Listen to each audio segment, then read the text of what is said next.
Logic is the study of reasoning. So asking why logic is like asking why study reasoning. Let's start with two simple questions. A bat and a ball cost $1.10 in total. The bat costs $1 more than the ball. How much does the ball cost? In a lake, there is a patch of lily pads. Every day the patch doubles in size. If it takes 48 days for the patch to cover the entire lake, how long would it take for the patch to cover half of the lake? Think for a second and answer these questions. We'll return to them later. So why study logic? There are lots of reasons. Many find logic enjoyable.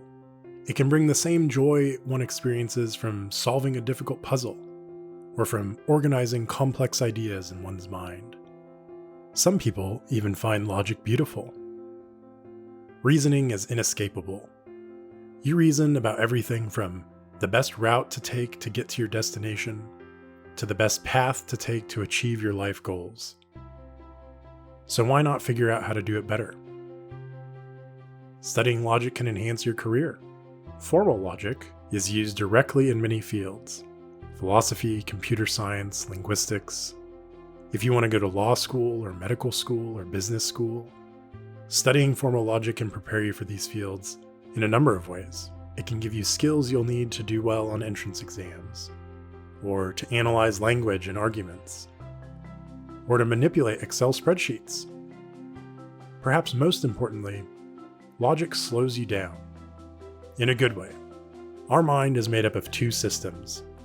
One is unconscious, automatic, fast, and requires little effort.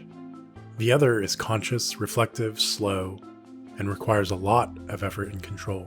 The fast system often works well. It helps you answer simple questions in arithmetic. It helps you know what someone feels just by glancing at their face. And it helps you drive your car while your mind wanders. But it often makes mistakes. You've probably seen these lines before. You probably know they're the same length. Still, it's hard for you to shake the impression that the top one is shorter than the bottom one. How do you know they're the same length? Because you once saw someone measure them, or you once measured them yourself? The two systems of your mind are battling each other in this example. The fast, automatic one tells you the lines differ in length, but the other reflective system slowed things down to get to the truth. The more complicated our thinking gets, the less accurate the fast system is. We often need to slow our minds down and move our thinking to the slower, conscious, reflective system. Return to our opening examples. Here's how most people answer the first question. The ball costs 10 cents. Is that what you said?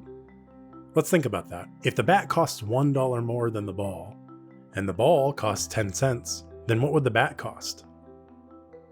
$1.10. But that's what the bat and ball cost together, so that can't be right. The right answer is the ball costs 5 cents and the bat costs $1.05. What about the second question? Most people say 24 days. But again, this isn't correct.